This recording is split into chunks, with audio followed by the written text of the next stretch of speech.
Sa gitna ng Ethiopian desert, nasa isang misyon ang sniper sergeant na si Bob Lee Swagger at ang spotter corporal na si Donnie Fenn.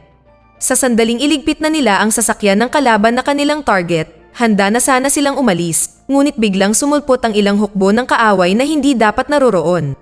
Habang nagpapaputok ang magkabilang panig, ginamit ni Bob ang kanyang hindi mapapantayang kasanayan sa sniper upang pumatay ng maraming kaaway hanggat maaari, ngunit nang magsimulang sumabog ang mga bomba sa kanilang paligid, humiling sila ng extraction sa CIA. Sa kasamaang palad, ganap silang binaliwala ng kanilang CIA support team at pinatay ang komunikasyon. Nagresulta ito sa pagkamatay ni Donnie nang barilin sila ng helicopter. Si Bob ay nagpaputok pabalik, at pagkatapos ng ilang palpak na mga putok, nagawa niyang gumawa ng isang bullseye shot at natamaan ang propeller ng helicopter kaya bumagsak ito. Makalipas ang 3 taon, nakatira si Bob kasama ang kanyang aso sa kabundukan ng Wyoming. Isang hapon, nilapitan siya ni Colonel Isaac Johnson na may misyon para sa kanya para planuhin ang assassination sa Pangulo. Hindi niya ito dapat isagawa, gagawa lang siya ng plano dahil nakatanggap sila ng intel na nalalapit na ang planong assassination, kaya kailangan nila ng eksperto para malaman kung paano nila ito mapipigilan.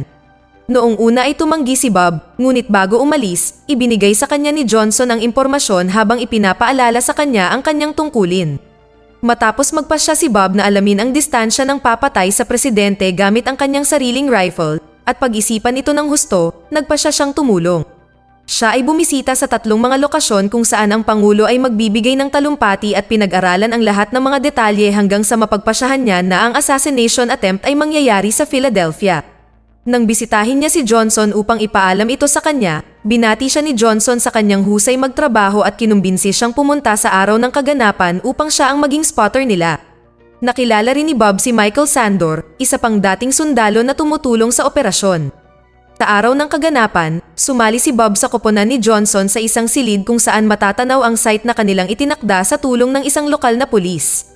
Pagdating ng oras para magbigay ng talumpati ang Pangulo pagkatapos ng Arsobispo ng Ethiopia, binalaan sila ni Bob na ito na ang perpektong sandali para sa pagbaril at dapat nilang pigilan ang Pangulo sa pag-akyat sa entablado.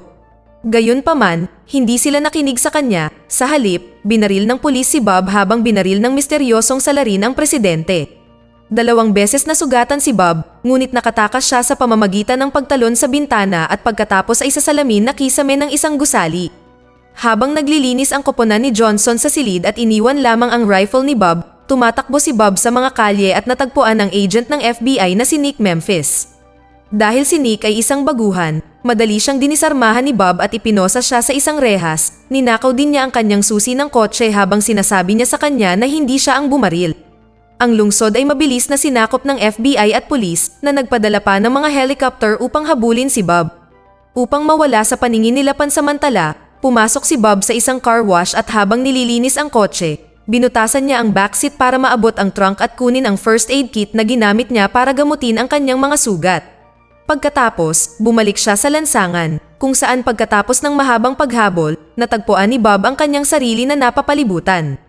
Dahil wala siyang ibang pagpipilian, inilagay niya ang kotse sa reverse at itinapon ito sa ilog.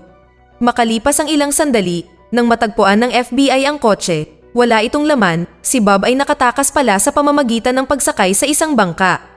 Siya ay bumalik sa lupa sa kabilang panig ng ilog at nagawa niyang magnakaw ng isang truck na nagbigay daan sa kanya upang madaling malampasan ang mga nagpapatrolya. Samantala, ang larawan ni Bob ay lumabas sa buong balita. Pinag-uusapan din ang kabiguan ni Nick, kaya ipinaalam sa kanya ng kanyang amo na dadaan siya sa isang pagsusuri dahil sa kahihiyan na idinulot niya sa FBI. Naalala ni Nick na sinabi ni Bob na set up lang ang lahat, ngunit hindi siya pinaniwalaan ng kanyang amo at binalaan siya laban sa pagbibigay ng mga katangahang bagay sa kanyang ulat. Pagsapit ng gabi, huminto si Bob sa isang grocery store ngunit pinasok lamang niya ito pagkatapos putulin ang kuryente upang hindi siya makilala sa dilim. Sa sandaling makuha niya ang kailangan niya, pumasok siya sa isang mechanic shop upang magnakaw ng ilang mga kagamitan at gumamit ng banyo. Ginamit niya ang mga binili niyang gamit para makagawa ng improvised drug na itinurok niya sa braso. Balik tayo kay Nick, siya ay nilagay sa tungkulin sa telepono at nakatanggap siya ng tawag mula sa clerk ng grocery store na sa palagay niya ay maaaring si Bob ang lalaki na dumating kanina. Naniniwala si Nick sa kanya.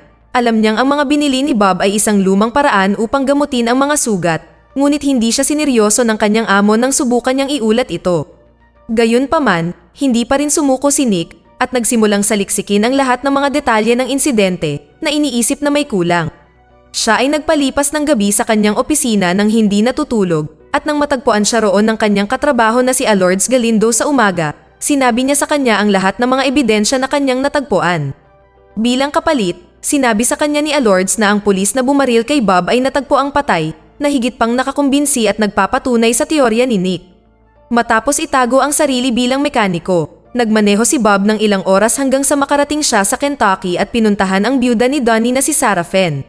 Hindi na sila nagkausap simula nang mamatay si Donnie, bagamat sumusulat si Bob sa kanya nang mangyari iyon at taon-taon ay nagpapadala sa kanya ng mga bulaklak kaya naalala siya ni Sarah. Alam na rin niya ang balita kaya nag-aalangan siyang papasukin siya, ngunit nakumbinsi siya ni Bob na inosente siya nang sabihin ito sa kanya na mas gugustuhin niyang barilin siya kaysa umalis. Matapos ipaalam ni Sarah sa kanya na maayos ang presidente at ang arsobispo ng Ethiopia ang nabaril, binigyan siya ni Bob ng mahabang listahan ng mga supply na kailangan niyang bilhin para mapatch niya ito. Kasama sa mga supply ang napakaraming lata ng whipped cream kung saan nilanghap ni Bob ang nitrous oxide gas sa loob na nagpatambe sa kanya habang tinatahi siya ni Sarah. Kasabay nito, binisita ni Nick ang mga gusali na nakapalibot sa lugar ng insidente at nakakita ng mga marka ng tripod sa sahig ng isang lumang bell tower. Pagkatapos ay pumunta siya sa isang coffee shop upang makipag-chat sa ilang eksperto sa armas online na mabilis na nagsabi sa kanya tungkol sa remote-controlled na rifle na maaaring magamit sa ganoong sitwasyon. Nang magising si Bob, determinado siyang linisin ang kanyang pangalan at sa palagay niya ay si Nick ang pinakamahusay na paraan para gawin iyon, kaya gumawa siya ng plano na makipagkita sa kanya. Tinanggap ni Sarah na tulungan siya at binigay pa sa kanya ang lumang hunting rifle ni Donnie. Madali lang ang plano nila. Nag-disguise si Sarah at lumapit kay Nick sa isang coffee shop para ibigay sa kanya ang impormasyon ng car ID ni Bob. Sa ganoong paraan kapag siniyasat ni Nick ang impormasyon sa system, makukuha nito ang atensyon ni Johnson. Naisakatuparan ni Sarah ang plano, ngunit si Bob, na nakatingin sa malayo, ay natagpuan ng dalawang pulis na humihingi ng ID. Para sa isang magaling na sundalong tulad niya, hindi sila mahirap labanan at ginamit pa ang sarili nilang aso laban sa kanila, kaya napatumba sila ni Bob at nagawa niyang nakawin ang kanilang radyo bago tumakas. Samantala, ginawa ni Nick ang eksaktong tulad ng hinulaan ni Bob at hinanap niya ang impormasyon ng kotse sa system, ngunit nasa ilalim ito ng antas ng clearance kung saan wala siyang access. Humingi siya ng tulong kay Lourdes at pagkatapos ng ilang pag-aalinlangan, sinabi niya sa kanya kung aling kaso ang may ganoong clearance at kinumpirma na ang nakuhang tape ng mga tagapagbalita sa insidente ay na-edit ng husto. Nagkatotoo din ang ibang bahagi ng hula ni Bob, lahat ng pang-iinis ni Nick ay napansin ng mga tauhan ni Johnson, kaya syempre, sila na ang bahala sa kanya. Si Nick ay kinidnap at binugbog para sa impormasyon, ngunit dahil hindi siya magsasalita, nilagyan siya ng kontrapsyon ng mga kidnapper at ginawang parang magpapakamatay si Nick. Sa kabutihang palad, si Nick ay nailigtas sa huling segundo ni Bob na pinatay ang lahat ng mga thug gamit ang kanyang sniper mula sa malayo bago pumasok sa loob. Inalok siya ni Nick ng tulong para gawin ito sa legal na paraan dahil mapapatunayan niyang hindi binaril ni Bob ang arsobispo, ngunit gusto lang ni Bob na maghiganti at hindi iyon maibibigay sa kanya ng batas. Maaring linisin nito ang kanyang pangalan ngunit ang mga tiwaling opisyal ay mananatili pa rin sa kapangyarihan at paulit-ulit na gagawin ang parehong bagay. Dahil sapat na ang nagawa ni Nick para mawalan ng trabaho, pumayag siyang tumulong. Nalaman ng mga tauhan ni Johnson na nagpapadala si Bob ng mga bulaklak kay Sarah taon-taon kaya nagpadala sila ng mga tao para dukutin siya para magamit nila siya bilang pain. Samantala, nagmamaneho sina Nick at Bob patungong Tennessee upang puntahan si Mr. Rate, isang dalubhasa sa armas. Sinabi sa kanila ni Mr. Rate ang tungkol sa paper patching na ginagawang posible para sa isang bala na pumutok mula sa isang rifle ngunit ginagawang parang ito ay nagmula sa iba. Ganito mismo ang pag-frame ni Johnson at ng kanyang koponan kay Bob, gumamit sila ng isang bala na pinaputok ni Bob noong ginawa niya ang test bago tanggapin ang misyon. Sinabi sa kanya ni Mr. Rate na ang tanging sniper na natitira maliban sa sniper ni Bob na maaaring gumawa ng gayong kamanghamanghang tactics ay si Mikhail Kerbiek, na ang paglalarawan ay mabilis na nagpaunawa kay Bob na ito ang tunay na pangalan ni Sandor. Tinawag ni Nick si Lourdes para humanap siya ng impormasyon tungkol sa nakaraan ni Sandor at ibinigay niya sa kanila ang lokasyon kung saan siya matatagpuan.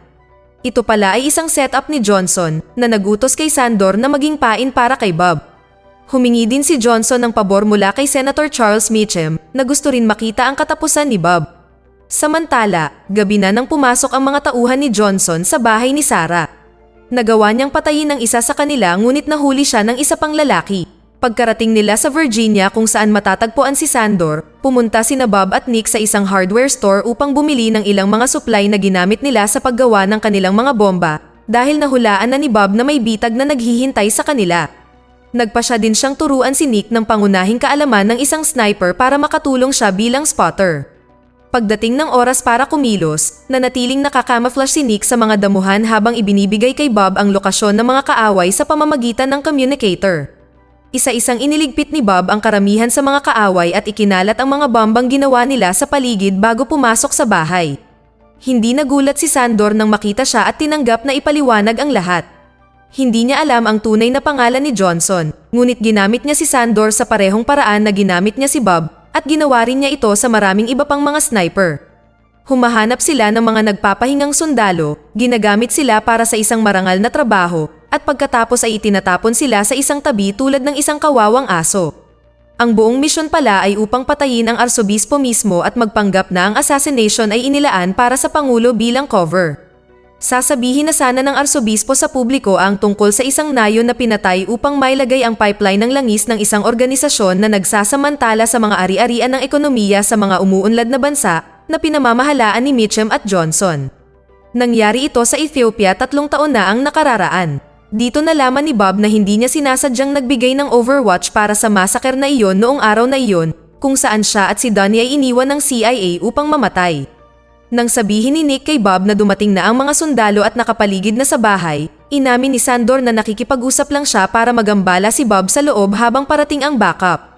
Pagkatapos ay ipinaalala niya kay Bob na malalim ang sabuatan na ito at hindi lang isang ulo ang dapat putulin. Ipinaalam din niya sa kanya na hawak ni Johnson si Sarah bago niya ilagay ang baril sa ilalim ng kanyang baba at binaril ang sarili. Pagkatapos ay sinimulan ng mga sundalo na pasukin ang bahay kaya nilabanan sila ni Bob habang inactivate ni Nick ang mga bomba sa paligid at ang gas. Gamit ang makapal na usok, lumabas si Bob sa bahay at patuloy na binaril ang higit pang mga sundalo habang tumatakbo siya sa isang ligtas na lugar. Pagkatapos ay inactivate ni Nick ang napalm bomb bago mag-snipe sa anumang natitirang mga sundalo para makatakas si Bob.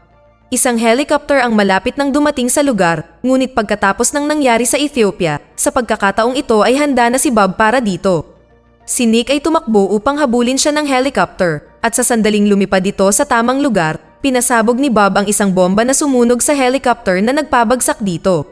Pareho silang tumakas sa Montana, kung saan tinawagan ni Nick si Alords at kinonekta siya sa linya kasama ang kanyang amo. Sinabi lang sa kanila ni Nick na kasama niya si Bob at hindi siya magtitiwala sa sinuman bago pinutol ang tawag dahil ang buong chat na ito ay isa lang setup para masubaybayan ni Johnson ang telepono at tawagan sila. Inalok siya ni Bob ng deal, babawiin niya si Sarah at bilang kapalit, ibibigay niya sa kanila ang pag-amin sa katotohanan ni Sandor na kanyang naitala. Hiniling din niya na isagawa ang palitan sa harap ni Mitchum para sa dagdag na seguridad. Pumayag silang magkita sa isang nagyayelong bundok. Si Johnson, Mitchum, Sarah, at ang kanyang kidnapper ang unang dumating doon. Isang lalaki ang biglang lumitaw ilang hakbang ang layo at nagsimulang lumapit sa kanila, kaya binaril siya ng mga nakatagong sniper ni Johnson at siya ay bumagsak. Ngunit ito ay isang pakana lamang. Ang lalaking iyon ay si Nick at nakasuot siya ng isang piraso ng bakal sa ilalim ng kanyang jacket kaya ayos lang siya. Gumanap siya bilang pain para makita ni Bob ang mga sniper ni Johnson at pinatay sila, na mabilis na sinundan ng pagbaril sa kriminal na pumipigil kay Sarah. Habang ang FBI ay nakatanggap ng isang sulat mula kay Nick na nagsasabi sa kanila tungkol sa engkwentro na ito, nilapitan ni Bob ang grupo upang gawin ang palitan, ngunit bago iyon ay tinapon ni Nick ang lahat ng kanilang mga armas. Kinuha ni Sarah ang isa sa mga baril na iyon para barilin ang thug na dumukot sa kanya, at pinigilan siya ni Bob bago tuluyang makipag-usap kay Mitchum. Ang lahat ng ito ay medyo walang kabuluhan. Pagkatapos mag-alok kay Bob ng trabaho, ipinaalala sa kanya ni Mitchum kung gaano kalalim ang katiwalian na tumatakbo sa sistema. Napagtanto kung gaano kawalang silbi ang kanyang ebidensya, nagpasya si Bob na sunugin ito bago dumating ang FBI upang arestuhin siya. Ilang araw pagkatapos ng lahat ng ito, sa Washington DC, pinahintulutan si Bob na makipagpulong sa Attorney General at mga pinuno ng FBI. Nandoon din sina Nick, Sarah, at Johnson. Hiniling ni Bob na dalhin ang kanyang rifle na natagpuan sa pinangyarihan ng krimen at ngayon ay gagamitin niya ito upang patunayan ang kanyang pagka-inosente. Dahil pinapalitan ni Bob ang lahat ng mga firing pin sa kanyang baril sa tuwing aalis siya ng bahay, ang rifle na ito ay hindi bumabaril ng tama at ipinakita ito ni Bob sa pamamagitan ng pagpapaputok kay Johnson.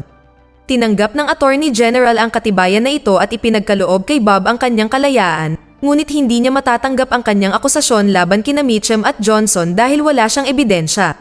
Agad na nagsalita si Nick at ipinakita sa kanya ang mga larawan ng massacre sa Ethiopia, ngunit sinabi ng Attorney General na wala siyang magagawa tungkol dito dahil wala ito sa kanilang jurisdiction. Maya-maya, si Mitchum, Johnson, at ang kanilang assistant ay nasa mountain cabin ng senador na nagtatawanan kung paano sila nakalusot sa kaso. Biglang bumagsak si Johnson dahil sa baril at sumabog ang kanilang sasakyan sa labas. Ito ay si Bob, na ngayon ay nasa pintuan at binaril ang security guard at pagkatapos ay ang assistant bago nilapitan si Mitchum.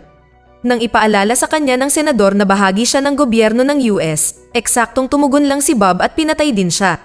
Pagkatapos, inilagay niya ang kanyang baril sa kamay ni Johnson at binasag ang tubo ng gas, kaya sa sandaling umalis siya ng bahay, sumabog din ang gusali. Sa kalaunan ay narating ni Bob ang kalsada kung saan naghihintay sa kanya si Sarah sa isang kotse, kaya't sila ay umalis upang magsimula ng isang bagong buhay.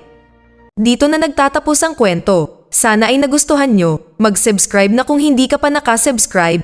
Pindutin na rin ang notification bell at like button upang matulungan ang channel, and leave a comment down below.